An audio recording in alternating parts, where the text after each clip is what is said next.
آپ کو میں نے پیغمبروں کی ترتیب بتائی تھی. سب سے پہلے آدم علیہ السلام, شیث علیہ السلام, پھر کہا جاتا ہے کہ ادریس علیہ السلام, پھر نوح علیہ السلام. تو نوح علیہ السلام کا شمار بھی قدیم پیغمبروں میں ہوتا ہے. اللہ فرماتے ہیں وَلَقَدْ أَرْسَلْنَا نُوحًا إِلَىٰ قَوْمِهِ إِنِّي لَكُمْ نَذِيرٌ مُّبِينٌ. ہم نے نوح کو ان کی قوم کی طرف بھیجا اور انہوں نے کہا میں تمہیں کھلا ڈرانے والا ہوں, صاف صاف بتا رہا ہوں کہ تم جن بتوں کی عبادت کرتے ہو, ود سوا یعوق ودًا ولا سواع ولا یغوث ویعوق ونسرا. ود سوا یغوث یعوق اور نصر, یہ 5 بت تھے جن کی یہ لوگ عبادت کیا کرتے تھے. اور یہ بتوں کا پس منظر یہ تھا کہ کوئی بزرگ تھے, بڑے اللہ والے لوگ تھے جو ہر وقت اللہ اللہ کیا کرتے تھے. جب ان کا انتقال ہو گیا تو لوگوں نے عقیدت میں ان کے مجسمے بنا لیے, جیسے لوگ بناتے ہیں نا بڑی شخصیتوں کے. اسلام میں مجسمے بنانا حرام ہے. یہ جو آج کل لٹکے رکھے ہوئے ہوتے ہیں کپڑوں کی دکان پہ مجسمے, ان لوگوں کو چاہیے کہ اللہ کے عذاب سے ڈریں, بہت شدید وعید ہے. چہرہ اڑا دیں اس کا. بھئی آپ نے اپنی پروڈکٹ بیچنی ہے تو شکل دکھانے کی کیا ضرورت ہے؟ تو وہ چہرہ اڑا دیں پھر بے شک ٹھیک ہے, یا چہرہ مسخ کر دیں, ایسے ناریل جیسا گول سر اوپر رکھا ہوا اڑا کے, آنکھ ناک کان نہ بنا ہوا ہو. تو 5 بت تھے جو اصل میں بزرگ تھے, تو ان کی یادگاروں کے طور پر انہوں نے بت بنا لیے. تو شروع میں تو صرف یہ یادگاریں تھیں, آہستہ آہستہ ان کی عبادت بھی شروع ہو گئی. پھر یہ نظریہ آ گیا کہ اللہ تعالیٰ نے ان بزرگوں کو بھی اختیارات دی ہیں. میں نے ایک بیان کیا تھا کہ اللہ نے اپنے نبی کو اختیارات نہیں دیے ہیں. تو ایک صاحب نے کمنٹس کیے تھے کہ توہین, کہ یہ شخص پیغمبر کی کیا کر رہا ہے, توہین. یہ سمجھتا ہے کہ پیغمبر بھی اس جیسے ہیں, معاذ اللہ, جیسے اس کو اختیار نہیں ہے تو پیغمبر کو بھی اختیار نہیں. تو یاد رکھو سب شرک جب بھی شروع ہوا ہے نا تو یہیں سے شروع ہوا ہے کہ اللہ نے, یار یہ آواز صحیح نہیں ہے, مزہ نہیں آ رہا, اس کو تھوڑا سا بڑھائیں یار, کہ اللہ تعالیٰ نے پیغمبروں کو, اپنے نیک لوگوں کو اختیارات دی ہیں. اولاد ہے, بارش ہے, ہم ان سے بھی مانگ سکتے ہیں. تو پیغمبر کو جو مقام اور فضیلت حاصل ہے وہ اختیارات کی وجہ سے نہیں ہے, وہ اس لیے کہ آپ اللہ کا پیغام لوگوں تک پہنچا رہے ہیں. دیکھو امریکہ کا سفیر یہاں پر آئے گا تو اس کی ایک ویلیو ہوگی نا, اس لیے تھوڑی کہ وہ فیصلہ بھی کر سکتا ہے, فیصلہ وہ نہیں کرے گا, فیصلہ تو حکومت کرے گی, لیکن اس کی کوئی عزت کیوں دی جائے گی؟ بھائی امریکہ کا سفیر ہے, اس کی توہین امریکہ کی توہین سمجھی جائے گی. جتنا بڑا ملک ہوگا اس کے سفیر کی عزت بھی اتنی ہی زیادہ. تو اللہ سب سے بڑا ہے تو اللہ کے سفیر کی ویلیو بھی سب سے زیادہ ہے. تو اللہ تعالیٰ نے یہ مقام دیا ہے محمد صلی اللہ علیہ وسلم کو. تو انہوں نے 5 بتوں کی عبادت شروع کر دی. عبادت کا مطلب ان سے مانگنا, کہ یہ دیتے ہیں, اللہ کے دینے سے دیتے ہیں. عطائی, وہ عطائی اور ذاتی کا فرق میں ڈال کے نا, کہ یہ عطائی ہے, ان کے پاس اللہ کا عطا کردہ بہت کچھ ہے, تو یہ لوگوں کو کیا کرتے ہیں, وہ دیتے ہیں لوگوں کو. تو پہلی دفعہ نوح علیہ السلام وہ پیغمبر تھے جو دنیا میں شرک کو ختم کرنے کے لیے آئے. اس سے پہلے لوگوں میں شرک نہیں تھا, بدعملی تھی, بدعملی, اس کو ٹھیک کرنے کے لیے پیغمبر آتے تھے. لیکن شرک کو ختم کرنے کے لیے جو پہلے پیغمبر دنیا میں آئے, بھائی ایک بندہ نا یہاں آ کے بیٹھ جایا کرے, دیکھتا رہے ٹوں ٹاں پی پاں, جب ہو رہا ہے اس کو سیٹنگ پہ لے آئے. تو وہ بیچارہ وہ کیمرہ بھی سنبھال رہا ہے, وہ بٹن کسی اور کے حوالے کر دے نا, اور جس کے حوالے بٹن ہو خود اس پہ بھی ایک بٹن لگا ہوا ہو اس کو سیٹ کرنے کے لیے. تو 5 جو حضرت نوح علیہ السلام آئے, اور قرآن کے مطابق 950 سال نوح علیہ السلام نے قوم کو دعوت دی. اس سے پتہ چلتا ہے کہ لوگ اپنی جو خاندانی پرمپرائیں ہیں ان کو چھوڑنے کے لیے تیار نہیں ہوتے, کہ بھئی ہمارے باپ دادا کا نظام, ہمارا کلچر اس کو قبول نہیں کرتا. ایکچولی معذرت کے ساتھ یہ جو میں شادیوں پہ رٹے لگاتا رہتا ہوں نا, اس کو بھی پتہ ہے آپ کیوں قبول نہیں کرتے, کہ ہمارا کلچر قبول نہیں کرتا. دلائل کی دنیا میں آپ کے پاس کوئی جواب نہیں ہے. طنز بھی کرتے ہیں, سب کچھ کرتے ہیں, لیکن بس کلچر قبول نہیں کرتا. تو ساری فساد کہاں سے آتا ہے؟ اچھائیاں بھی کلچر سے آتی ہیں, لیکن برائیاں بھی کلچر سے آتی ہیں. تو ہمیں یہ دیکھنا چاہیے کہ جو کلچر کی اچھی چیزیں ہیں ان کو اڈاپٹ کرنا چاہیے, جو بری چیزیں ہیں. اب دیکھو آج ایک ہندو لڑکی, پھر ماشاءاللہ میسیج آیا, کسی نے مجھے, عثمان بھائی نے رابطہ کرایا کہ انڈیا میں ایک ہندو ہے, مسلمان ہوئی ہے گھر کے اندر. میں سمجھا تو کوئی آدمی ہے, تو میں نے بڑا اپریشیٹ کیا اس کو, واٹس ایپ پہ اس کو میسیج بھیجے. وہ چھپ کے روزے رکھ رہا ہے, چھپ کے نمازیں پڑھ رہا ہے, سارا گھرانہ ہندو. بعد میں اس نے بتایا کہ میں لڑکی ہوں. عورت کے لیے, ایک لڑکی کے لیے کتنا مشکل کام ہے اپنے خاندان سے بغاوت کرنا. تو کیسے ہمت دی اللہ نے, لیکن چھپ کے روزے اور چھپ کے نمازیں, چاروں طرف ماحول ساتھ نہیں دے رہا. لیکن بات سمجھ میں آ گئی کہ بھئی ہم ان پتھروں کے بنے ہوئے بتوں کو کیوں پوجیں, یہ کیا لگتے ہیں ہمارے, یہ کیا لگتا ہے ہمارے. عجیب بات ہے, آپ کو کوئی آپ کے گھریلو معاملات میں دخل اندازی دے, آپ کو برا لگے گا نا. کوئی بندہ آئے جو آپ کا بڑا دوست ہو, کہ اور بھائی بتاؤ بھابھی آج کل تمہارے ساتھ سیٹ چل رہی ہیں, آپ بولیں گے کہ تو میرا کیا لگتا ہے بھائی, یا تو میں نے تیرے ساتھ شیئر کیا ہو اپنے گھریلو معاملات, پھر تو مجھ سے پوچھے تو ٹھیک ہے, تو خام خامے آگے پوچھ رہا ہے بھابھی واپس آ گئی ہیں ٹھیک ہے, تو آپ کہیں گے بھائی تو میرا کیا لگتا ہے جو تم مجھ سے اتنی ڈیٹیل میں پوچھ رہا ہے. تو ایک انسان, اس سے کے سامنے آدمی اپنے گھریلو حالات شیئر نہیں کرتا, اور اگر وہ خود سے دلچسپی لے تو غصہ ہو جاتا ہے. تو انسان کی تو پھر بھی ایک ویلیو ہے. تو جن بتوں کو آپ نے اپنے ہاتھوں سے بنایا وہ تو انسان سے بھی کم ہیں. ان کے سامنے اپنے سارے راز فاش کر دینا کہ میں نے یہ کیا تھا, بھگوان میرا یہ معاف کروا دو, میرے آج کل پیسے نہیں ہیں جیب میں, پیسے دلوا دو. تو ساری اپنی ذاتی پرسنل باتیں اس کے ساتھ شیئر کرنا, یہ تو میرے بھائی اور بھی زیادہ غلط بات ہے نا, تو بہت ہی بری بات. آپ بھگوان سے بولا کرو تو میرا کیا لگتا ہے بھائی, جو میں تجھے اپنے دکھڑے سناؤں, تو لگتا کیا ہے ہیں بھائی, تجھے تو کمپنی نے بنایا ہے.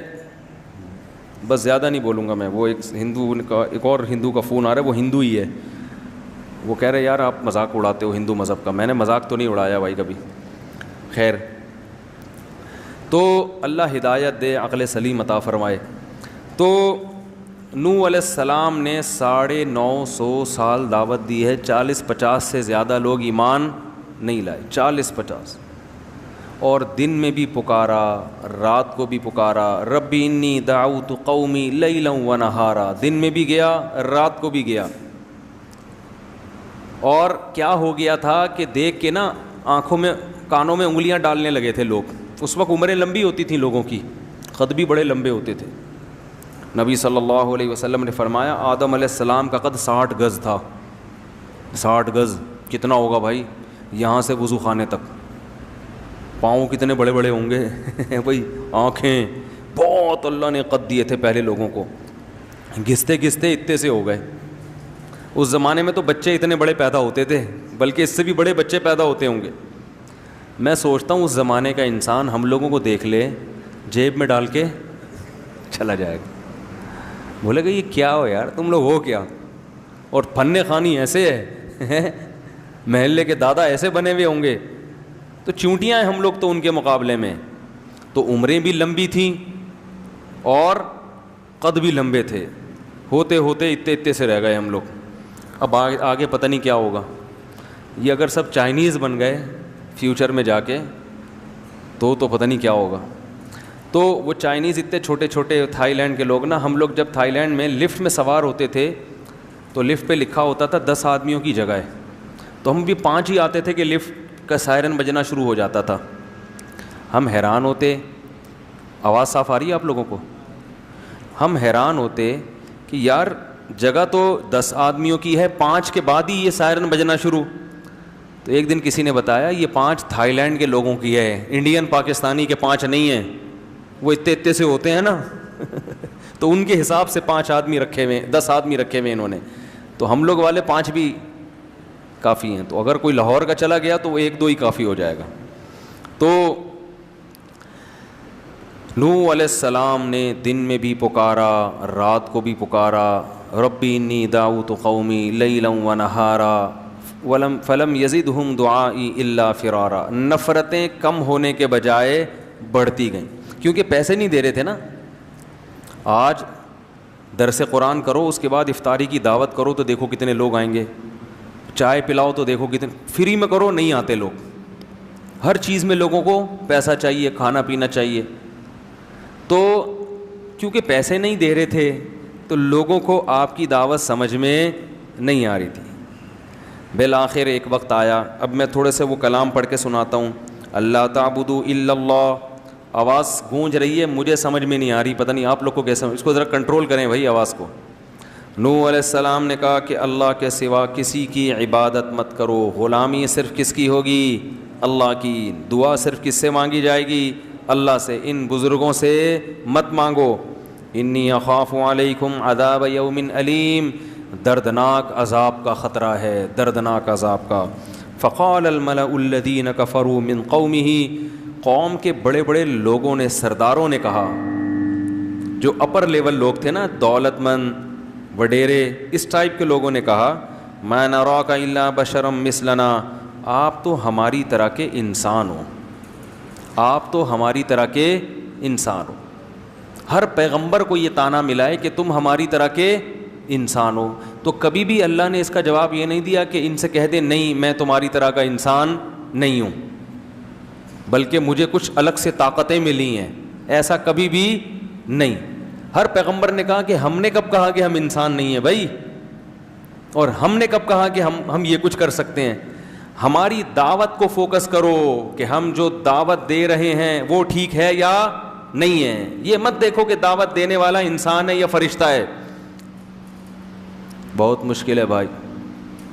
بات کو دیکھو کہ بات صحیح کر رہے ہیں کہ اس کو بھائی کہاں گئے، وہ نہیں سیٹ ہوا، نہیں اتنی آواز گونج رہی ہے، میرے کان خراب ہو رہے ہیں، آواز آ رہی ہے نا، اب کچھ بہتر ہو گیا۔ تو دعوت کو دیکھو کہ دعوت صحیح ہے یا نہیں ہے۔ تو ما نراک الا بشرا مثلنا، کہ ہم سمجھتے ہیں کہ آپ ہماری طرح کے انسان، کھاتے ہو پیتے ہو، بیمار بھی ہوتے ہو، دوا کی بھی ضرورت۔ اس سے ایک بات تو یہ پتہ چلی کہ لوگ یہ سمجھتے ہیں کہ بزرگ بننے کے لیے کوئی ٹیکنیکل قسم کی چیزیں ہونی چاہیے آپ کے پاس۔ نارمل آدمی بزرگ جب پیغمبر نہیں بن سکتا تو اب لوگ کہتے ہیں بزرگ بھی نہیں بن سکتا۔ سوئمنگ کرنے والا تو بزرگ ہو ہی نہیں سکتا، ہارس رائڈنگ کرنے والا، اور شادیوں والا تو سوال ہی پیدا نہیں ہوتا، شادیوں والا تو سوال ہی پیدا نہیں ہوتا۔ تو یہ سب چیزیں کیا بنا لی ہیں لوگوں نے؟ ٹماٹر خریدتے ہوئے پکڑا گیا، بزرگ نہیں ہو سکتا۔ انڈے لا رہا ہے، گھر سے جھاڑ پڑ رہی ہے، میاں بیوی میں جھگڑا ہو رہا ہے، تو جھگڑا کیوں ہو گیا؟ یہ بزرگ ہیں، ان کے ہاں تو جھگڑا نہیں ہوتا۔ بھائی سب کے ہاں سب کچھ ہوتا ہے، جب نارمل زندگی گزرے گی تو جھگڑے بھی ہوں گے، محبتیں بھی ہوں گی، کٹی بھی ہوں گے، دوستی بھی ہوں گے، سب کچھ ہوتا ہے، کیونکہ انسان ہے نا۔ آپ کے جذبات کبھی مجروح، طلاقیں بھی ہوتی ہیں اور دوستیاں بھی ہوتی ہیں۔ ہاں یہ ان کے ہاں مشکل ہوتا ہے، عام لوگوں کے ہاں آسان ہو جاتا ہے، کیونکہ یہ جذبات پہ کنٹرول کرتے ہیں، لیکن سب کچھ سب کے ہاں ہوتا ہے۔ بیمار بھی ہوتے ہیں، تکلیف بھی ہوتی ہے، اور تکلیف میں ہائے ہوئے بھی کرتے ہیں۔ لوگ سمجھتے ہیں کہ کسی بزرگ کو تکلیف ہو اور وہ کہہ رہے ہیں آؤ میرے تکلیف ہو رہی ہے، تو کہتے ہیں یہ تو بزرگ ہیں، ان کو کیوں تکلیف ہو رہی ہے؟ بھائی تو بزرگ ہیں بھائی، تکلیف بھی ہوگی اور شادی کا شوق بھی ہوگا شوق بھی ہوگا، کیونکہ آدمی پہلے ہیں، بزرگ بعد میں۔ وہ ہمارے حضرت ایک واقعہ سناتے تھے کہ ایک آدمی سے کسی نے پوچھا مفتی کسے کہتے ہیں؟ تو اس نے کہا مفتی، بزرگ کسے کہتے ہیں؟ اس نے کہا بزرگ وہ ہوتا ہے، مفتی اور بزرگ وہ ہوتا ہے جو کوئی حسین جمیل عورت سامنے سے گزر جائے، کوئی اس کی توجہ اس طرف ہو ہی نہیں، اتنا نیک ہو۔ تو وہ بیچارہ دیہاتی تھا، اس نے بولا وہ اس کو تو ہمارے یہاں مخنث بولتے ہیں، ہجڑا بولتے ہیں اس کو ہمارے یہاں۔ اچھا، اس کو یہ لوگ جنت میں جائیں گے، متقی اس کو بولتے ہیں؟ تو یہ تصور ہی غلط ہے۔ ہاں پرہیزگار اسے کہتے ہیں، دل تو انسان کا مائل ہوتا ہے، مگر وہ یہ دیکھتا ہے کہ یہاں دل کی خواہش پوری کرنا حلال ہے یا حرام۔ اگر حرام ہے قدم روک لے گا، اپنے نظریں جھکا لے گا، حلال ہے تو ظاہر ہے اللہ نے ایک چیز حلال قرار دی، لیکن رغبت ہی ختم ہو جائے تو یہ آدمی، متقی تو دور کی بات، یہ تو آدمی بھی اس کو تو علاج کرانے کی ضرورت ہے. یہی حال عورت میں بھی ہے. عورت چاہے کتنی پرہیزگار ہو جائے, یہ میں اس لیے بہت اہمیت سے بیان کر رہا ہوں کہ آج والدین اپنی بچیوں کی احتیاط نہیں کرتے. وہ کہتے ہیں ہماری بچی تو بہت نیک ہے, لہذا اگر اس کا کوئی بوائے فرینڈ ہے یا اسکول میں یہ کو ایجوکیشن میں پڑھ رہی ہے یا اسے کوئی جوان قاری صاحب آ کے پڑھا کے چلے جاتے ہیں, ہمیں اپنے بچوں پہ پورا اعتماد ہے. ارے ہے تو لڑکی نا,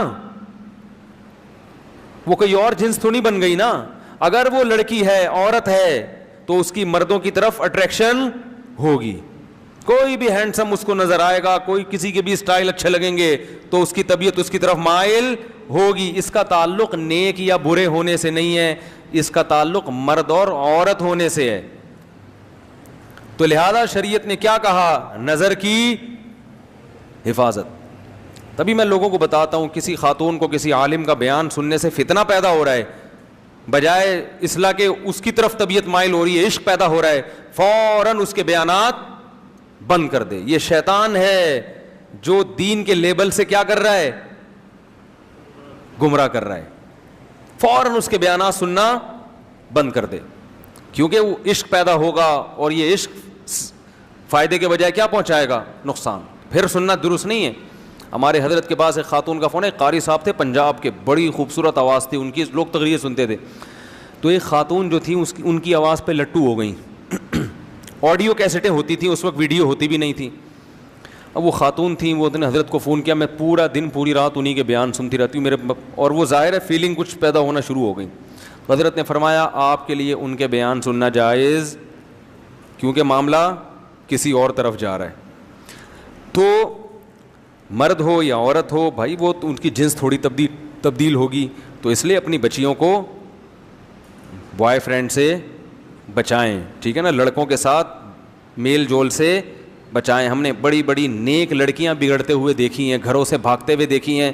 ماں باپ اعتماد کرتے ہیں ہماری بچی ہمارا خون کبھی دھوکہ نہیں دے سکتا. او بھائی وہ کیوں نہیں دے سکتا دھوکہ یار, جب اس پہ عشق چڑھے گا, آپ پہ چڑھ جائے تو پھر آپ اپنے میاں کو دھوکہ دے کے بھاگ جاؤ گی. ہاں یہ عشق ایسی خطرناک چیز ہے. تو بچی پہ, وہ تو جوان ہے, اس پہ تو عشق چڑھنے کا زیادہ خطرہ ہے اور وہ گھر سے بھاگنے کا خطرہ ہے. تو اپنے آپ کو بھی خود بچائیں ان فتنوں سے, اور اپنے گھر کی مستورات کو بھی بچائیں, ان کی خود نگرانی کریں. واٹس ایپ, فیس بک, ان کے جہاں فائدے ہیں وہاں نقصانات بھی بہت ہیں.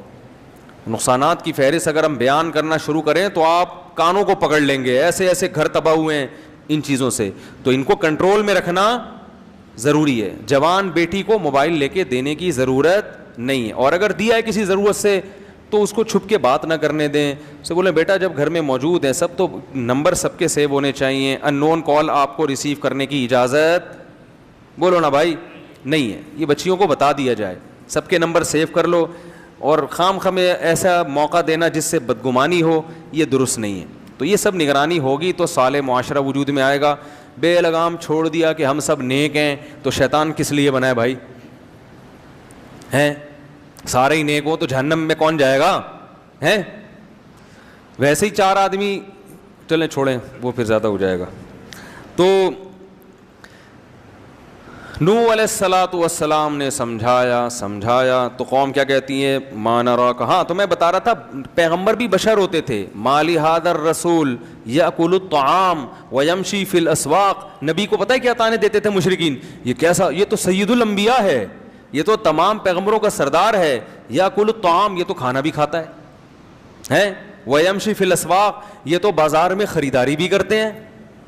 یہ سید الانبیاء, یہ کائنات کے سردار, یہ تو بازار میں, ان کو تو بھائی اللہ تو ان سے راضی ہے, ان کو تو گھر میں آلو پیاز ٹماٹر اور یہ ساری چیزیں گھر میں پہنچنی چاہیے نا.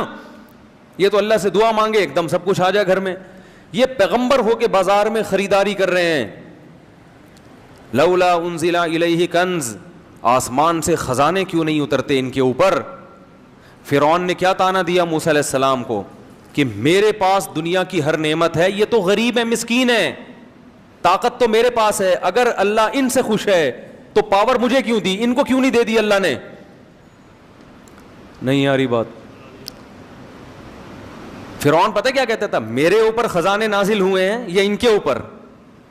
ام انا خیر من ھذا الذی ھو مہین, جو اس قوم میں معاذ اللہ سب سے کمتر آدمی ہے, معاذ اللہ, وہ بہتر ہے یا میں بہتر ہوں؟ فلولا القی علیہ اسورۃ من ذہب، سونے کے کنگن کیوں نہیں ہے موسیٰ کے ہاتھ میں؟ یہ غریب کیوں ہیں؟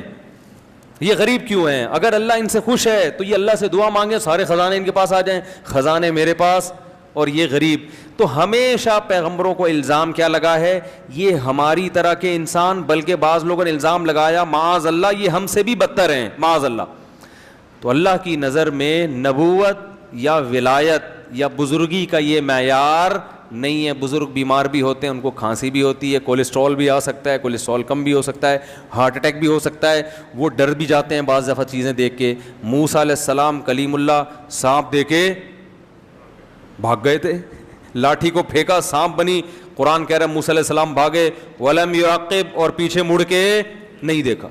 اللہ نے کہا اے موسیٰ اقبل، واپس پلٹو، واپس، ولا تخف، ڈرو نہیں، ڈرو نہیں، ٹھیک ہے نا، کچھ نہیں کہے گا، پکڑ لو اس سانپ کو، سنعیدھا سیرتھا الاولی، دوبارہ اسی کنڈیشن پہ لوٹا دیں گے۔ تو سانپ سے ڈر جس کو نہیں لگ رہا، تو یہ نہیں کہ بزرگ ہے وہ کہتا ہے میں اللہ کے علاوہ کسی سے نہیں ڈرتا، میں سانپ وانپ سے نہیں ڈرتا۔ جو کہتے ہیں نا کہ جو اللہ سے ڈرتا ہے وہ کسی سے نہیں ڈرتا، اس کا ایک الگ مطلب ہے، اس کا یہ مطلب نہیں ہے کہ ظاہری لحاظ سے کسی سے ڈرتا ہی نہیں ہے۔ ایک دفعہ کسی نے مجھے کہا یار وہ نماز پڑھ رہے تھے، بم پھٹا، وہ بھاگ گئے، ایک صاحب جو ہے نا، یہ تو ان کی نمازوں کا حال ہے۔ تو میں نے کہا بہت اچھا کیا بم پھٹا، بھاگ گئے، ورنہ خود پھٹ جاتے تھوڑی دیر میں۔ ایک دفعہ کسی نے بتایا کہ وہ کوئی بیان ہو رہا تھا کہ زلزلہ آیا، تو وہ لوگ بیٹھے رہے، ڈرے نہیں۔ میں نے کہا بہت بڑے حماقت کی ہے ان لوگوں نے جو ڈرے نہیں۔ ان کو چاہیے ذرا سی زمین ہلے تو فوراً، اللہ نہ کرے یہاں اگر ذرا سی بھی زمین ہل گئی، دروازہ کھولنا بھائی ہے، سب سے پہلے میں بھاگوں گا انشاءاللہ، کیونکہ میں اتنا بڑا بیوقوف نہیں ہوں کہ میں چھت گرنے کا انتظار کروں۔ آپ کہہ سکتے ہیں تو اللہ سے نہیں ڈر رہے، مخلوق سے ڈر رہے ہیں۔ بھائی یہ بھی چھت بھی کون گرائے گا؟ اللہ ہی گرائے گا نا، صحیح ہے نا؟ تو اللہ سے ہی ڈر رہے ہیں، اللہ بھی چھت نہیں گرا، ہم بھاگ رہے ہیں۔ تو اللہ تعالیٰ ہاں یہ کہہ سکتے ہیں بھائی موت تو ایک دن آنی ہے، تو اگر ہمیں پتہ چل جائے نا اس ٹائم پہ آنی ہے، پھر ہم چھت گرنے کا انتظار کر لیں گے، ہمیں تھوڑی پتہ ہے کب آنی ہے۔ ہمیں تو اللہ نے کہا بچ گئے تو اس کا مطلب ہے ابھی نہیں آنی تھی، ٹھیک ہے نا، مر گئے تو اس کا مطلب ہے آنی تھی۔ تو تقدیر کا ہمیں پہلے سے علم ہے ہی نہیں، تو جب علم ہی نہیں ہے تو ہم تو اپنے حساب سے کریں گے جو ہماری سمجھ میں آئے گا۔ تو اللہ نہ کرے کہیں ذرا سی بھی زمین ہلے، تراوی چھوڑ کے پتلی گلی سے نکلو، کوئی کہنا متقی نہیں ہو، بولے تو چلا جا بھائی میں بھاگ رہا ہوں۔ تو یہ پاگلوں والی حرکتیں ہیں، بیوقوفوں والی باتیں ہیں۔ زلزلہ آ رہا ہے تو بھاگ نہیں رہے، وہاں سے طوفان آ رہا ہے تو ابے اللہ بچائے گا۔ ہم جب چھوٹے بچے تھے تو سمندری طوفان کا خطرہ تھا کراچی میں، یہ بہت پرانی بات ہے، میری عمر اس وقت 8 سال ہوگی، اور اس وقت جون جولائی کے روزے ہوتے تھے، والدہ نے ہمیں سحری کے لیے اٹھایا، اٹھتے تو تھے سحری میں، کبھی آدھا روزہ رکھتے تھے کبھی پورا رکھتے تھے، تو وہ اٹھایا تو پتہ چلا کہ کراچی میں طوفان آ رہا ہے۔ پولیس موبائلیں جو ہے نا وہ اسپیکر لے کے گھوم رہی تھیں، مائک لے کے، کہ علاقہ خالی کرو۔ تو ہم جہاں پہلے رہا کرتے تھے وہ کچھ نسبتاً سمندر کے قریب تھا وہ ایریا، تو میں نے دیکھا جو نمازی پرہیزگار تھے وہ نہیں گئے، وہ دعائیں کر رہے ہیں، انہوں نے کہا اللہ بچائے گا۔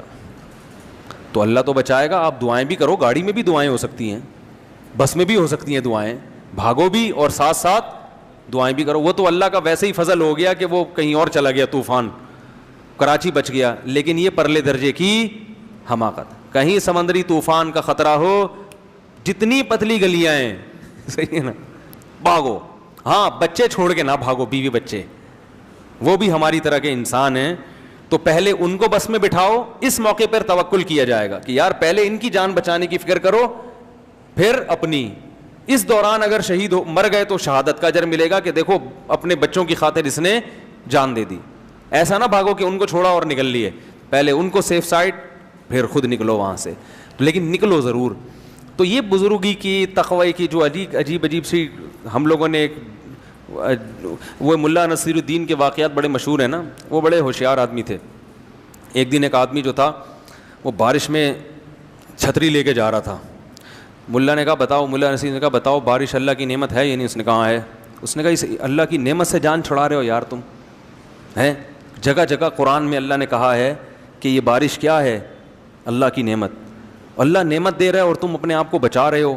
بیچارہ شرمندہ ہوا، چھتری ہٹا دی اس نے، تھا تو مسلمان، اب بھیگتا ہوا جا رہا ہے، ٹٹرتا ہوا نا، بخار ہو گیا۔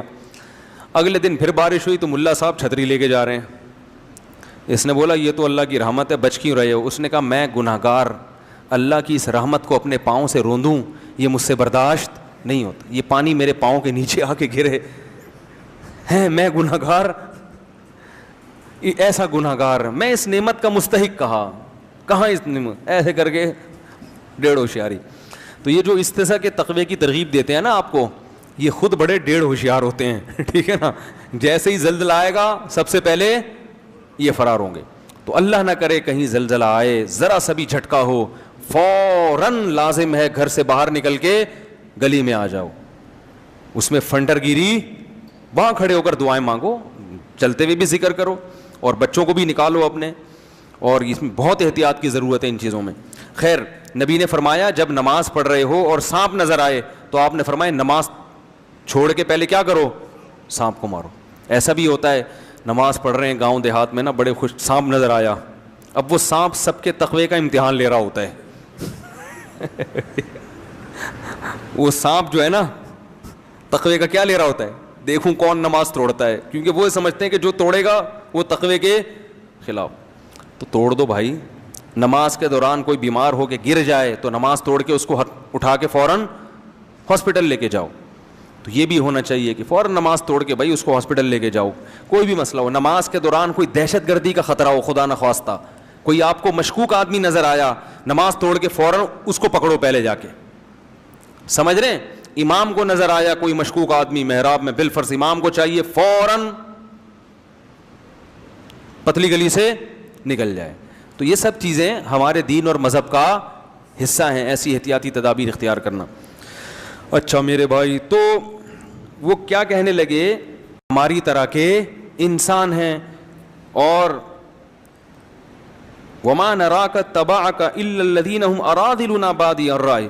دوسری بات یہ, آپ کو جو فالو کرنے والے لوگ ہیں نا وہ بھی قوم کے پست ترین لوگ ہیں, غریب لوگ. جیسے میں نے اس دن بیان میں بتایا تھا نا تفصیل سے کہ زیادہ تر دین کی دعوت کو کون لبیک کہتا ہے, غریب مسکین زیادہ ہمیشہ پہل وہی کرتے ہیں.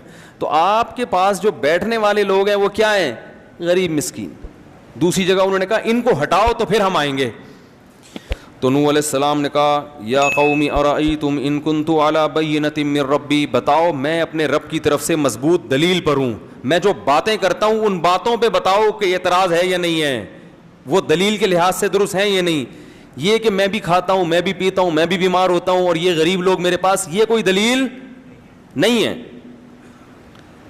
انلزمکموها وانتم لها کارہون ویا قوم لا اسألکم علیہ مالا, اے میری قوم میں اس تبلیغ پر تم سے پیسے نہیں لے رہا. پوری قوم کی مخالفت مول لے کر 900 سال ہو گئے مخالفت کی ہے, تو یہ بھی تو میرے برحق ہونے کی علامت ہے. مجھے کیا مل رہا ہے اس سے, 900 سال کا عرصہ ہو گیا اور میں تم سے کوئی اجر نہیں لے رہا, پوری قوم سے میں نے ٹکر لی ہوئی ہے. وما انا بطارد الذین آمنوا, رہا یہ مسئلہ کہ ان غریبوں کو اپنی مجلس سے نکال دوں, تو ما انا بطارد, یہ میرے لیے ممکن نہیں ہے, یہ نہیں ہو سکتا. چاہے سارے کافر ہو کے مر جاؤ, جو ایمان لانے والا ہے اس کو میں اپنی مجلس سے نکال دوں غریب یا مسکین ہونے کی بیس پہ, یہ میرے لیے ممکن نہیں ہے. انہم ملاقو ربہم, یہ بھی کل اپنے رب سے ملاقات کریں گے. ان کے اعمال کا بھی ان کو بدلہ دیا جائے گا, تمہارے اعمال کا بھی تم کو بدلہ دیا جائے گا. اللہ کی نظر میں امیر اور غریب کا فرق نہیں ہے. اور آگے کہنے لگے من ینصرنی من اللہ ان طردتہم, اگر میں نے ان کو دھتکار دیا, مجلس سے منع کر دیا, تو بتاؤ تم اللہ کے عذاب سے مجھے بچا سکتے ہو؟ پھر اگر گارنٹی دو, ٹھیک ہے نا, پھر میں اللہ سے پوچھوں گا کہ یہ بچا سکتے ہیں, تو اللہ بتائے گا ہاں بچا سکتے ہیں, تو ٹھیک ہے. کون بچائے گا بھائی مجھے؟ رہا یہ مسئلہ کہ میں تمہاری طرح کا انسان ہوں, تم یہ کہتے ہو, تو میں نے کب دعویٰ کیا ہے کہ میں تم سے ہٹ کر کوئی انسان ہوں؟ میں نے یہ دعویٰ بولو بھائی کیا ہی نہیں ہے. ولا اقول لکم عندی خزائن اللہ, میں یہ دعویٰ نہیں کرتا کہ میرے پاس اللہ کے خزانے ہیں, نہیں ہے میرے پاس خزانے. ولا اعلم الغیب, اور نہ میں غیب کی خبریں جانتا ہوں. ولا اقول انی ملک, نہ میں نے یہ دعویٰ کیا کہ میں فرشتہ ہوں.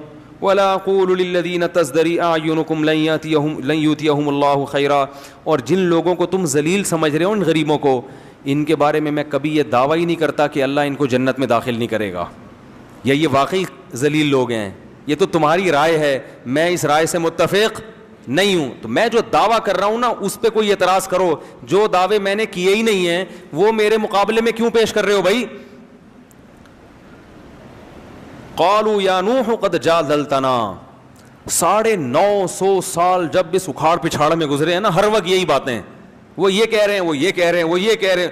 950 سال جب گزر گئے تو قوم کہنے لگی قد جادلتنا فاکثرت جدالنا, اے نوح ہمارا تیرا جھگڑا بہت لمبا ہو گیا ہے اور یہ بہت طول پکڑ گیا ہے, اب اس کو ختم کر دینا چاہیے, اس جھگڑے کو, اب اس جھگڑے کو ختم کر دینا چاہیے. کیسے؟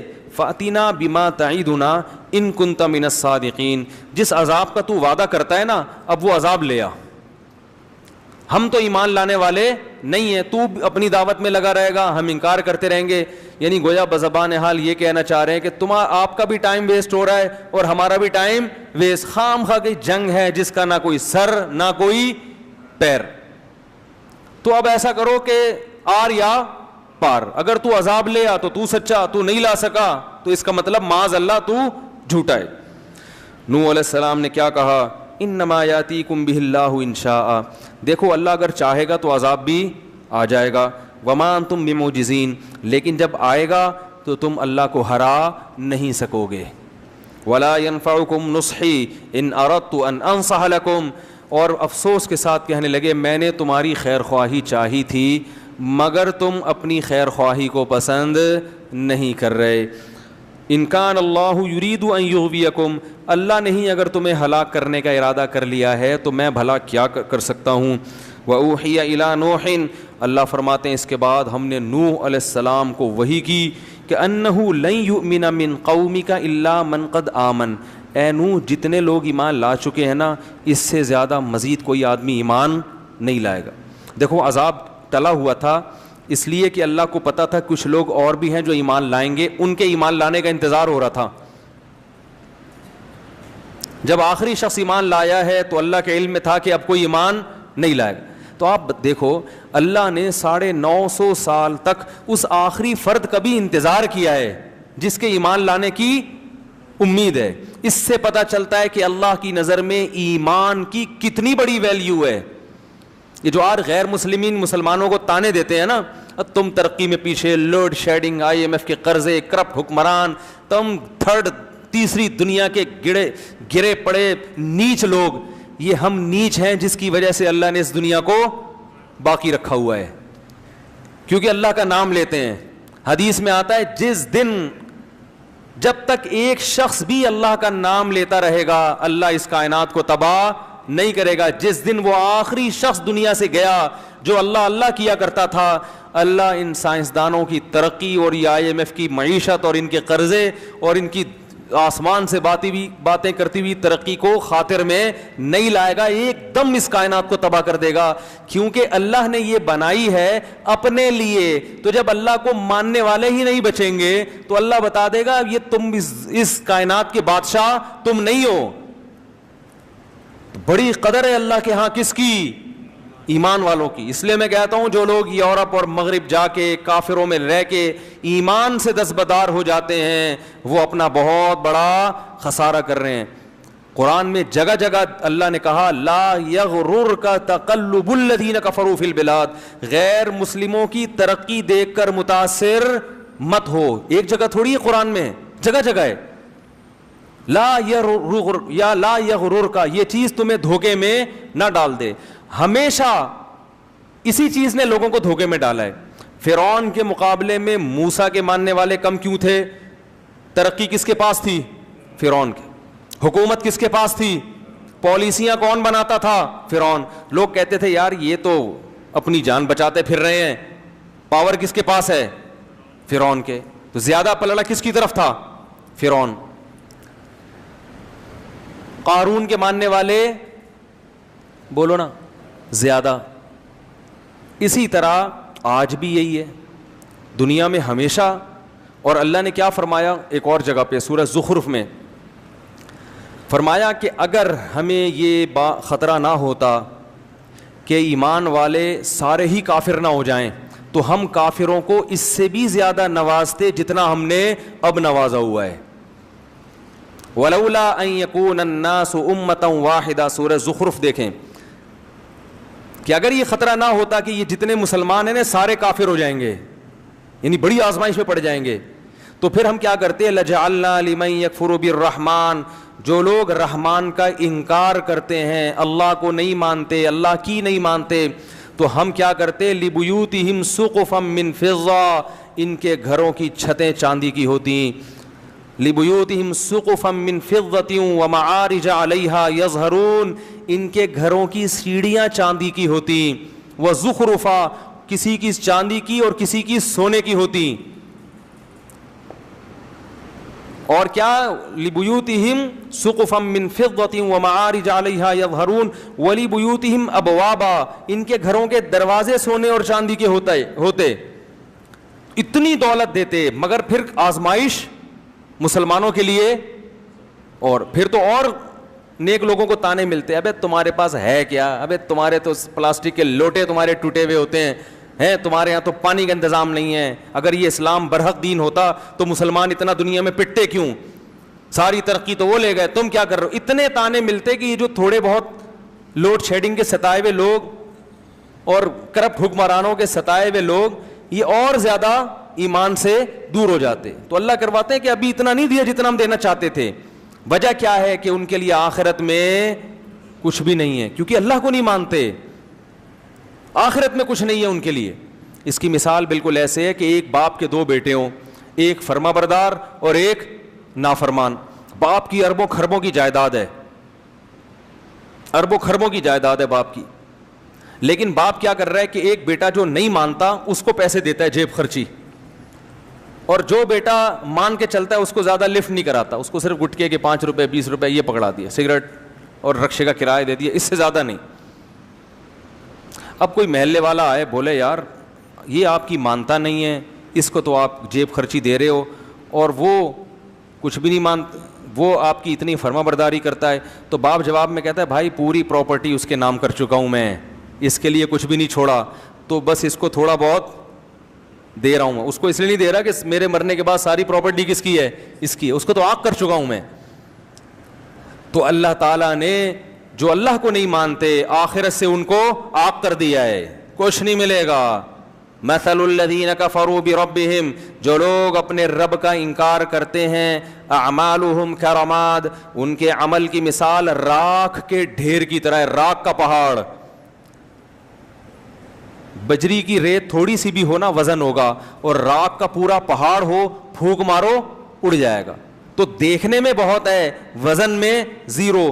تو غیر مسلم کا عمل یا اس کی اچھائی دیکھنے میں بہت اچھی ہوتی ہے, اتنے ٹرسٹ چلا رہے ہیں, کتنے اچھے اخلاق سے بات کرتے ہیں, ہر بات سے پہلے بھی تھینک یو اور بات کے آخر میں بھی تھینک یو, ایکسکیوز کیے بغیر کوئی بات کرتے نہیں ہیں, پلیز کے بغیر بات کرنے کا رواج ہے ہی نہیں. ہمارے ہاں بات کے سے پہلے بھی احتیاطاً گالی اور درمیان میں بھی گالی, اور بات ختم کرنے کے بعد ایک ٹھڈا اور اس کے بعد احتیاطاً ایک گالی. اگر کوئی بڑا آفیسر بات کر رہا ہو نا, پولیس والا بات کر رہا ہو, یہی ہوتا ہے نا. تو کتنے اچھے اخلاق, تھینک یو, اور ہر بات میں تھوڑا سا باہر بھی سفر ہوا ہے نا, واقعی اخلاق کم از کم بات کرنے کی تمیز ہے, اور ہمارے یہاں پبلک کو بات کرنے کی تمیز نہیں. ایئر لائن میں پتہ چل جاتا ہے, جہازوں میں سفر کرو نا, کسی غیر مسلم ملک کا جہاز ہوگا, عجیب ہی ہے, بٹن دباؤ سارے کام ہو رہے ہیں. اپنے ملک کے جہاز میں بیٹھو, بٹن دباؤ کوئی بندہ ہی نہیں آتا, آئے گا تو بھول جائے گا. ادھر میں نے بٹن دبایا, پانی منگوایا, میں نے لیا بھائی پانی, کہہ رہا اچھا, پھر آیا ہی نہیں. کراچی جب میں اترنے لگا اس نے کہا مجھے یاد ہے آپ نے پانی منگوایا تھا, میں ذرا بھول گیا. ہم نے کہا کوئی بات نہیں, کیا بگاڑ سکتے ہیں بھائی, کیا بگاڑ سکتے. تو لیکن اللہ کیا کہہ رہا ہے, اعمالہم کرماد, راکھ کے ڈھیر, کیونکہ ایک جرم اتنا بڑا انہوں نے کر لیا کہ اس جرم کا وزن ان کی نیکیوں کو کھا جائے گا. جیسے گھر میں بچے ہوں, بیٹا باپ کی نافرمانی کرتا ہو, مانتا نہیں ہو لیکن مانتا ہو کہ ابا بہرحال میرا یہی ہے. دوسرا بیٹا بڑا فرما بردار ہے, لیکن جب اس سے پوچھو کہ ابا کی ماننی چاہیے کہ ماننی تو نہیں چاہیے, میں تو ویسے ہی مان رہا ہوں, یہ ابا میرا ہے, پہلے تو ڈی این اے سے ثابت تو کرو میرا ابا بھی ہے. تو وہ نافرمان سے ابا پھر بھی محبت کرے گا, اور جو ابا کے ابا ہونے کا انکار کر دے اس کو کہے گا بھائی تو بہت اچھا ہوگا گھر سے باہر, یہاں نہیں ہے تو جا کسی اور سے مانگ جا کے, باپ تو مانو نا مجھے پہلے. تو اللہ کہتے ہیں مجھے تو مانتے ہی نہیں ہیں, ان کی اسمبلیوں میں میرا نام نہیں لیا جاتا کہ اللہ کی کیا قانون ہے, اور نہ یہ مانتے ہیں کہ میں بنانے والا ہوں, اور اگر کوئی مانتا ہے کہ بنانے والا تو پھر میری کچھ ماننے کے لیے تیار نہیں. مسلمان کم از کم گناہ کرتا بھی ہے تو اس کے سامنے روتا بھی تو ہے نا کہ غلطی ہو گئی معاف کر دے, یہ تو روتے بھی نہیں ہیں, روتے بھی نہیں, اکڑتے ہیں, بحث کرتے ہیں.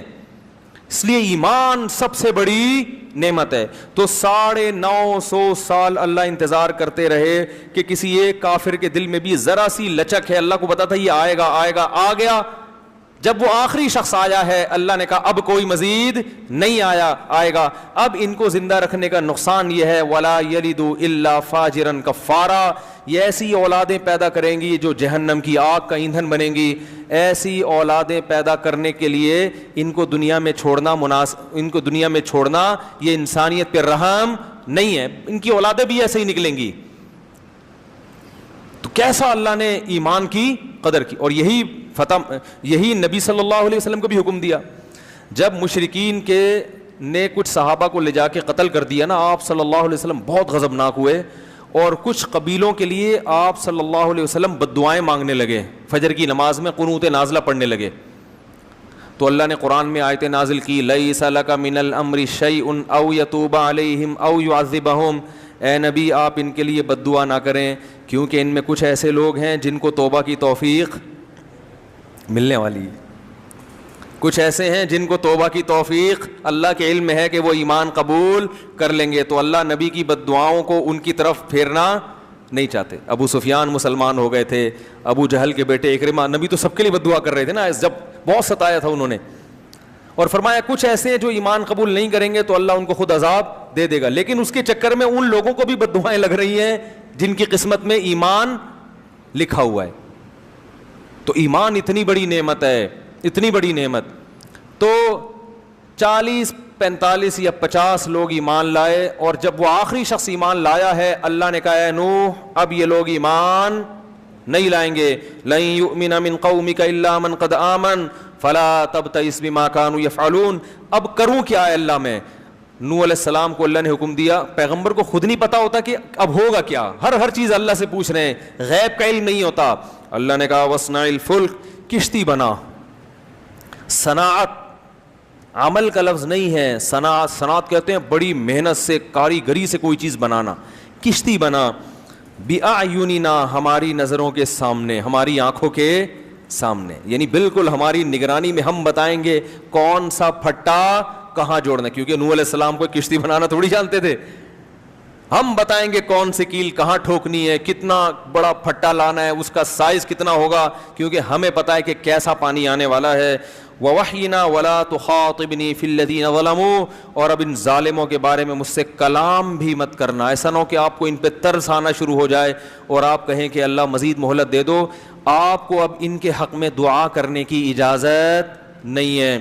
انہم مغرقون, یہ سب کے سب غرق ہوں گے, اور اللہ نے ان کے غرق ہونے کا فیصلہ کر لیا ہے.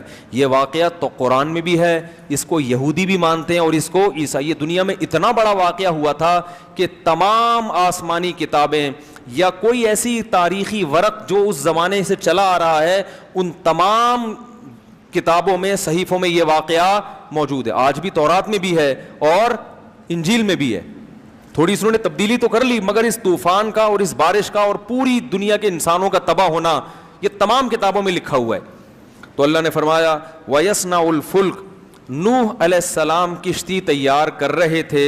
وَكُلَّمَا مَرَّ عَلَيْهِ مَلَأٌ مِّن قَوْمِهِ, جب بھی قوم کے وڈیرے اور سردار لوگ گزرتے, سخروا منہ, مذاق اڑاتے کہ پانی دور دور تک نہیں ہے, نہ کوئی دریا ہے. کشتیاں تیار بھی ہوتی ہیں تو دریا کے کنارے, تاکہ وہیں دھکا دے کے پانی میں لے جائیں. یہ تو دور تک نہ کوئی دریا ہے نہ بارش ہے, اور بارش بھی ہوتی ہے تو اتنا پانی تھوڑی ہوتا ہے کہ کشتیاں تیار کرنی پڑیں. تو مذاق اڑانے لگے. قال ان تسخروا منا, نوح علیہ السلام نے کہا اگر آج تم ہمارا مذاق اڑا رہے ہو, فإنا نسخر منکم, ان قریب ہم تمہارا مذاق اڑائیں گے. کہ کیسی تمہیں دعوت دی, کس رب کی طرف بلایا, دلائل کے انبار لگا دیے, مگر ماننے کے لیے تیار نہیں. کما تسخرون, جیسے تم مذاق اڑا رہے ہو, ان قریب ہم تمہارا مذاق اڑائیں گے. فسوف تعلمون, ان قریب تمہیں پتہ چل جائے گا. من یاتیہ عذاب یخزیہ, کون ہے جس پر ذلیل کرنے والا عذاب آئے گا اور ہمیشگی کا عذاب کس پر آنے والا ہے. حتی اذا جاء امرنا, قرآن کہتا ہے یہاں تک کہ جب ہمارا حکم آ پہنچا. کشتیاں تیار ہو رہی ہیں, کشتی تیار ہو رہی ہے. جب بن کے مکمل ہو گئی, اللہ فرماتے ہیں وفارت تنور, اور زمین کی دراڑوں سے پانی نکلنا شروع. زمین کے جو سوتے ہوتے ہیں نا جہاں بھی, اس سے پانی نکلنا شروع. قرآن نے ایک جگہ آتا ہے کہ ہم نے آسمان کے بند بھی کھول دیے اور زمین کے بند بھی. زمین سے بھی پانی نکلنا شروع اور آسمان سے بھی پانی, بہت تیز پانی برسنا شروع. قل نحمل فیہا من کل زوجین, ہم نے نوح سے کہا کہ ہر جانور کی قسم میں 2 جوڑے لے لو, نر اور مادہ, کیونکہ جانور بھی ہلاک ہو جاتے ہیں ظاہر ہے انسان کے ساتھ. ہر جانور جس کو بھی زمین میں رہنا ہے اس سے ایک من کل, ہر قسم کے جانور جو بھی پانی میں رہنے والے نہیں ہیں, ان تمام جانوروں میں سے ایک جوڑا آپ رکھ لیں. وَأَهْلَكَ, اور اپنے رشتہ داروں کو بھی اس میں سوار کر لیں. إِلَّا مَنْ سَبَقَ عَلَيْهِ الْقَوْلُ, ہاں جس کے مقدر میں ہلاکت ہے وہ آپ کے ساتھ کشتی میں سوار نہیں ہوگا. وَمَا آمَنَ مَعَهُ إِلَّا قَلِيلٌ, اللہ فرماتے ہیں نوح کے ساتھ ایمان والے بہت تھوڑے لوگ تھے, بہت تھوڑے جو اس کشتی میں سوار ہوئے. وَقَالَ ارْكَبُوا فِيهَا, جب سوار ہو گئے تو اللہ نے فرمایا ارْكَبُوا فِيهَا, اس کشتی میں سوار ہو جاؤ. بسم اللہ مجریہا, اللہ کے نام سے اس کا چلنا ہے. ومرساہا, اور اللہ کے نام سے اس کا ٹھہرنا ہے. کشتی میں سوار ہونے کی دعا بھی یہی ہے کہ اللہ کے نام سے چلے گی اور اللہ کے نام سے ٹھہرے گی. ان ربی لغفور الرحیم, اور یہ کہو کہ میرا رب بہت مغفرت کرنے والا اور اپنے بندوں پر بہت رحم کرنے والا ہے. وہی تجری بہم فی موج, اللہ فرماتے ہیں وہ کشتی ایک موج کی طرح چل رہی تھی. جیسے سمندر کی لہریں اوپر نیچے ہوتی ہیں تو کشتی بھی ایسے ہو رہی تھی. اتنا طوفان آیا. کل جبال, پہاڑ کی طرح پانی کے اندر, ایسے جیسے بہت بڑا پہاڑ ہچکولے کھا رہا ہو, ایسے چل رہی تھی. اس موقع پر نوح علیہ السلام نے اپنے بیٹے کو پکارا. وکان فی مازل, وہ ایک کنارے پہ کھڑا ہوا یہ منظر دیکھ رہا تھا. یا بنی ارکم معنا, اے میرے پیارے بیٹے. بنیا کہتے ہیں پیارے, جب محبت سے بلانا ہوتا ہے نا, اے میرے پیارے بیٹے. ارکم معنا, میرے ساتھ کشتی میں ہمارے ساتھ سوار ہو جا. ولا تکم مع الکافرین, اور کافروں میں مت ہو, کلمہ پڑھ لے اور آ جا کشتی میں. قالا, تو کہنے لگا سآوی الی جبل, میں ایک پہاڑ پہ چڑھ جاؤں گا. یعصمنی من الماء, وہ پہاڑ مجھے پانی سے بچا لے گا. جب انسان کی خواہشات سے آنکھیں اندھی ہوتی ہیں نا تو یہ حال ہوتا ہے اس کا. یہ واقعات ہیں, مگر ان واقعات کو سن کر ہمیں اپنے گریبان میں جھانکنا چاہیے کہ ہمارے دل بھی ایسے سخت ہو چکے ہیں. اس نے کہا مجھے پہاڑ بچائے گا. نوح علیہ السلام نے کہا لا عاصم اليوم من امر اللہ الا من رحم, دیکھ آج جس پر اللہ رحم کرے گا نا وہی بچے گا. اپنی طاقت سے, وسائل اور اسباب سے کوئی بھی نہیں بچ سکتا. یہ بات ابھی ہو رہی ہے. قرآن کہہ رہا ہے وحال بینہم الموج, باپ اور بیٹے کے درمیان ایک لہر حائل ہوئی ہے. فکان من المغرقین, اور نوح علیہ السلام کے بیٹے کو لے کر اس نے پانی میں غرق کر دیا. قرآن میں دوسری جگہ آتا ہے اغرقوا فادخلوا نارا, پوری قوم غرق ہوئی اور آگ میں داخل. یہ قبر کا عذاب ہے. اس سے یہ بھی پتہ چلتا ہے کہ قبر کے عذاب کے لیے قبر میں دفن ہونا ضروری. لوگ کہتے ہیں نا قبر میں دفن نہیں ہوں گے تو کہاں سے عذاب ہوگا, تو اللہ کہہ رہا ہے سمندر پانی میں غرق ہوئے اور داخل کہاں ہوئے, آگ میں. آپ ایئر کنڈیشن کمرے میں سو رہے ہو اور خواب میں آگ میں جل سکتے ہو کہ نہیں جل سکتے؟ تو خواب کی مثال بھی, برزخ کی مثال بھی خواب کی طرح ہے. تو برزخ جب پانی میں مرتا ہے نا انسان تو کسی اور جہاں میں پہنچ جاتا ہے, وہاں آگ بھی ہے اور جنت کا باغ بھی ہے وہاں پہ. جب یہ وہ بیٹا بھی ہلاک ہوا تو سب ہلاک ہو گئے. قیل یا ارض ابلعی ماءکی, اللہ فرماتے ہم نے زمین کو کہا اے زمین اپنے پانی کو نگل لے. کیا عجیب بلاغت ہے. یہ نہیں کہا کہ جذب کر لے, یہ قرآن نگلنے کے لفظ سے بتا رہا ہے کہ اتنا پانی تھا کہ اگر جذب ہونا شروع ہوتا تو صدیاں گزر جاتی, بہت وقت گزر جاتا, وہ پانی ختم نہ ہوتا. اللہ کہہ رہے ہیں نگل, جیسے ایک پانی پینے کا طریقہ ہوتا ہے بھائی آپ چوس چوس کے گھونٹ بھر بھر کے پیتے ہو, اور ایک ہوتا ہے کہتے ہیں نا بس کڑوی چیز ہے ایک ہی گھونٹ میں نگل لو. تو اللہ نے فرمایا نگل, کھینچ اس پانی کو, زور لگا, تاکہ نوح علیہ السلام خشکی پہ اترنے کے قابل بن جائیں. ایسا نہ ہو یہ کئی سال اسی میں پڑے رہیں, بہت پانی ہے. تو یہ قرآن پانی کی کثرت بیان کر رہا ہے. ابلعی ماءکی, نگلنا شروع کر اس پانی کو, گھونٹ بھر بھر کے اپنے اندر کھینچنا شروع کر. ویا سماء اقلعی, اور اے آسمان اس پانی کو اکھاڑ دے. اکھاڑنے کا لفظ, پانی آسمان پہ چپکا ہوا تھوڑی ہوتا ہے جو اکھڑے, وہ تو بادلوں میں ہوتا ہے. یہ بھی بلاغت ہے کہ جیسے شیٹرنگ ہو نا, اور وہ جب مکمل ہو جائے تو ایک ایک پھٹے کو اکھاڑا جاتا ہے, وہ اتنی مضبوطی سے چھت سے چپکا ہوا ہوتا ہے کہ اس کو اکھاڑا جاتا ہے. تو اللہ فرماتے ہیں اتنی کثرت سے پانی تھا کہ اگر ہم آسمان کو حکم دیتے نا کہ تھم جا, تو تھمتے تھمتے بھی کئی سال لگا دیتا. ہم نے کہا اکھاڑ کے اپنا کنیکشن پانی سے منقطع کر دے, اکھاڑ دے اس کو, طاقت اور قوت کے ساتھ اس کو دھکیل کے ختم کر دے, کیونکہ بہت وقت لگے گا, اتنا پانی برس رہا تھا. یہ سب بلاغت ہے, بلاغت بات کو سمجھانے کے لیے کہ پانی کی کثرت کتنی زیادہ تھی. وَيَا سَمَاءُ اقْلِعِي وَغِيضَ الْمَاءُ, اللہ فرماتے ہیں اس طرح سے ہم نے پانی کو خشک کر دیا. وَقُضِيَ الْأَمْرُ, اور جو کام اللہ نے جس کا فیصلہ کیا تھا وہ فیصلہ اللہ نے چکا دیا. وَاسْتَوَتْ عَلَى الْجُودِي, اور جودی ایک پہاڑ تھا جہاں نوح علیہ السلام کی کشتی ٹھہر گئی. وَقِيلَ بُعْدًا لِلْقَوْمِ الظَّالِمِينَ, اور اللہ کی طرف سے کہا گیا لعنت ہو ان ظالموں پر جنہوں نے 950 سال پیغمبر کی بات پہ کان بولو بھائی نہیں دھرے. دیکھو اس سے ہمیں کیا سبق ملتا ہے. آج پیغمبر کے بعد پیغمبر کے وارث کون ہیں؟ علماء. حدیث میں آتا ہے العلماء ورثۃ الانبیاء.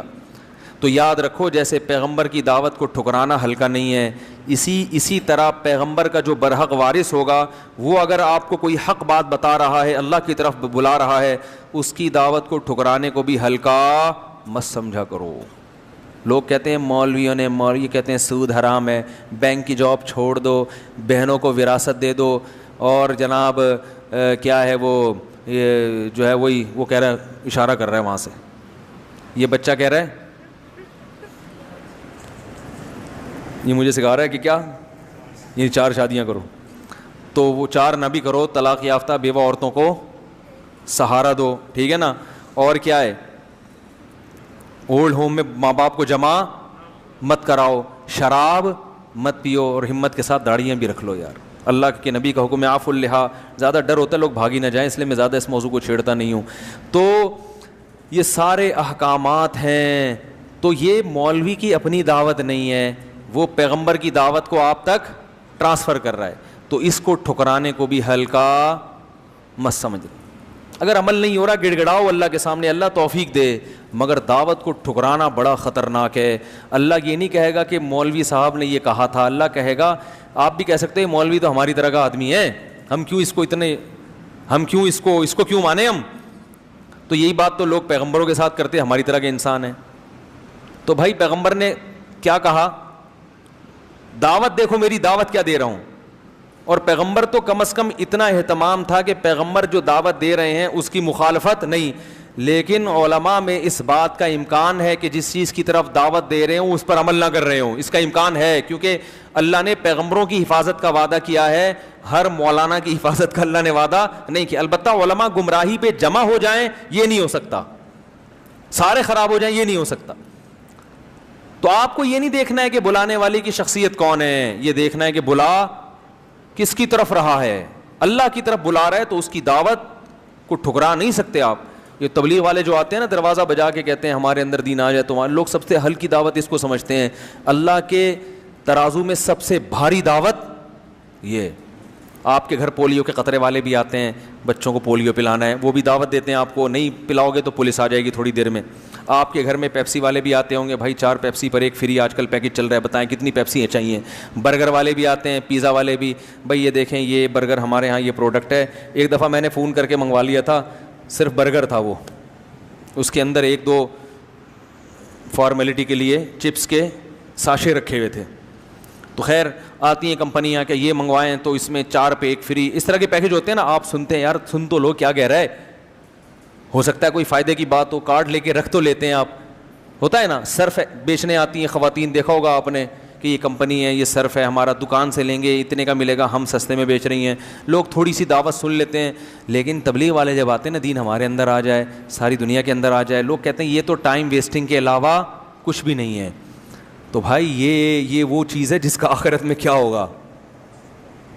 پیپسی کا سوال نہیں ہوگا. اللہ کہے گا کہ میرے لیے کتنا ٹائم دیا تو نے, اس کو ہلکا مت سمجھا کرو, اس دعوت کو سن لیا کرو. میرے والد صاحب ایک بات کہتے تھے, جس نے حق بات سننے کا اپنے اندر تحمل پیدا کر لیا, اتنی برداشت پیدا کر لی کہ صرف سن لے, اللہ عمل کی خود بخود توفیق دے دیتے ہیں اس کو. جو بد عمل لوگ ہوتے ہیں نا, وہ سننا ہی گوارا نہیں کرتے, کہتے ہیں بند کرو بیان, مولانا صاحب کیا لگایا ہوا ہے, وہ لگاؤ اس کو, کوئی گانا لگاؤ ٹائٹ سا, نہیں تو رمضان چل رہا ہے تو قوالی لگا دو, ہیں رمضان چل رہا ہے تو کیا لگا دو, وہ ایک ہی چیز ہے, وہ گانا ہے, وہ قوالی. مقصد اس میں بھی تھرکنا, اس میں الگ اسٹائل میں تھرکنا ہے. اس میں لمبے لمبے بال ہوتے ہیں, منہ میں پان ہوتا ہے, اور گول گول پیٹ ہوتے ہیں, توندے ہوتے ہیں, یہ الگ ذائقہ ہے بھائی اس کا. میں ایکسپریس ٹی وی جاتا تھا پچھلے سال رمضان میں درس قرآن کی ریکارڈنگ کے لیے, تو اسٹوڈیو میں ریکارڈنگ ہوتی تھی. تو میں ایک دن جلدی چلا گیا, تو اسٹوڈیو میں قوالی چل رہی تھی, جہاں میں درس قرآن دے وہاں قوالی ہو, دھم دھڑم دھم دھم دھڑم دھم چل رہا ہے, اور وہ عجیب ناچ گانا. وہ خیر وہ قوالی بند ہوئی تو مجھے بٹھا دیا انہوں نے. اب ہم ٹوپی پگڑی پہن کے بیٹھے, تو جتنے قوالی سن رہے تھے نا, وہی ٹوپیاں پہن کے درس قرآن سننے کے لیے بیٹھ گئے. اڑی میں نے کہا یہ کیا ہے یار, ابھی یہ تھرک رہے تھے, ابھی کہہ رہے ہیں بھائی پروگرام یہ چل رہا ہے, اب تو سیزن کے حساب سے چلتے ہیں.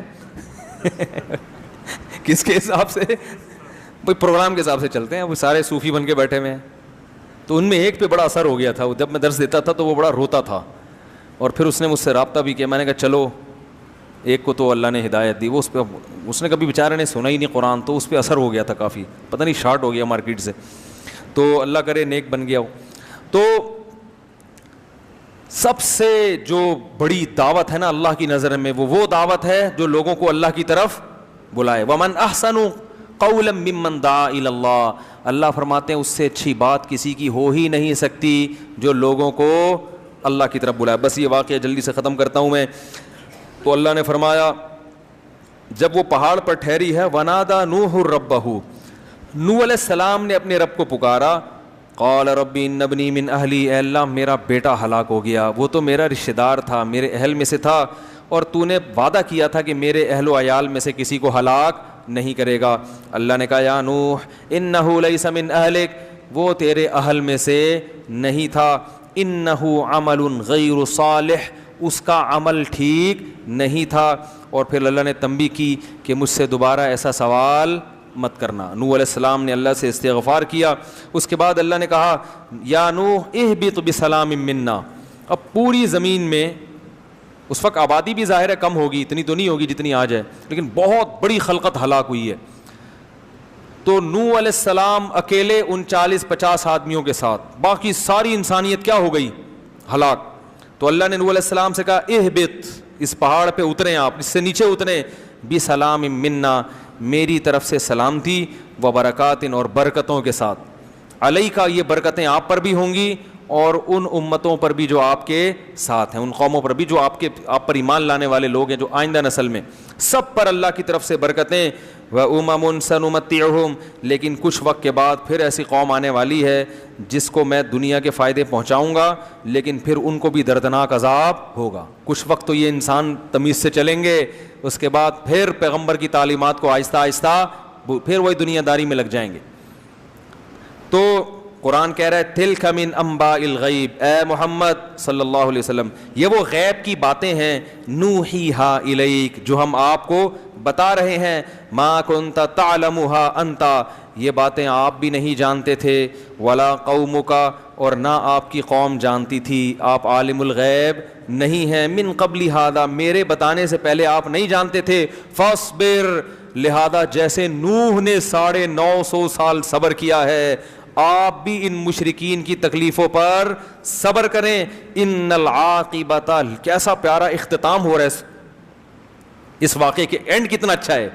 فاصبر, اے محمد آپ کو بھی کیا کرنا ہے, صبر کرنا ہے. کیوں؟ ان العاقبۃ للمتقین, انجام ہمیشہ اچھے لوگوں کا ہوگا.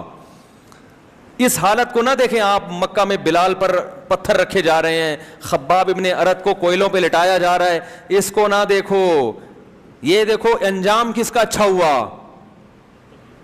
متقین وہ لوگ جو گناہوں سے بچتے ہیں، انجام ہمیشہ انہی کا اچھا ہوتا ہے. دیکھو انگریزوں کی جوانی مت دیکھو، انگریزوں کا بڑھاپا دیکھا کرو. انجام مسلمان کا اچھا ہوتا ہے، جوانی انگریز کی اچھی ہوتی ہے، مگر وہ ساری جوانی کے مزے بڑھاپے میں کرکرے.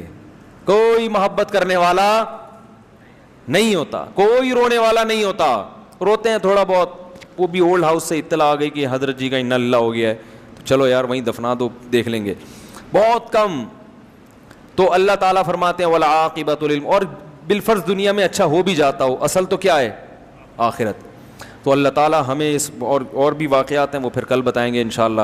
تو نوح علیہ الصلاۃ والسلام کے بعد پھر انہی کے آگے اولادوں میں چل کے قوم عاد پیدا ہوئی ہے، پھر وہ تباہ ہوئی ہے. پھر اس کے بعد قوم ثمود پیدا ہوئی ہے، پھر وہ بھی تباہ ہوئی ہے. پھر ابراہیم علیہ السلام کی قوم کو اللہ نے تباہ نہیں کیا، بلکہ خود ابراہیم علیہ السلام ہجرت کر کے کسی اور جگہ چلے گئے، پھر ان کو اللہ نے اولادیں دیں. پھر آگے ان کی اولاد میں یعقوب علیہ السلام، یوسف علیہ السلام، موسیٰ علیہ السلام آئے. پھر موسیٰ علیہ السلام کے بعد کی جو تاریخ ہے وہ بہت زیادہ محفوظ ہے، کیونکہ وہ موسیٰ علیہ السلام کے فالوورز یہودی کہلاتے ہیں، اور عیسیٰ علیہ السلام کے ماننے والے عیسائی، اور محمد صلی اللہ علیہ وسلم کے ماننے والے. تو یہ تین آسمانی مذاہب آج تک موجود ہیں. تو اس لیے موسیٰ علیہ السلام کے بعد کی جو ہسٹری ہے یہ تو آج بھی، یعنی آسمانی کتابوں کے علاوہ کتابوں میں بھی ہمیں ملتی ہے.